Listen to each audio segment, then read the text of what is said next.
Want your videos to go from basic to breathtaking, just like the edits you see from Wati. First, import your footage into your video editing software of choice. Wati's style often features a mix of B-roll and primary footage, so make sure you have enough material to work with.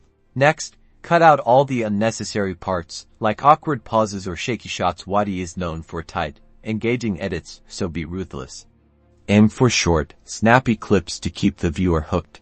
Now, let's talk transitions. Experiment with different types, like fades, wipes, or even cinematic zooms, but remember, don't overdo it. A few well-placed transitions can add flair, but too many can be distracting. Time to level up your color game. Adjust the exposure, contrast, and saturation to give your footage a consistent and visually appealing look. Look at Wati's videos and see the kinds of colors they use. And last but not least, pay attention to your audio. Make sure your audio is clear and clean, and add music to complement the mood. Wati often layers ambient sound effects to enhance the viewing experience.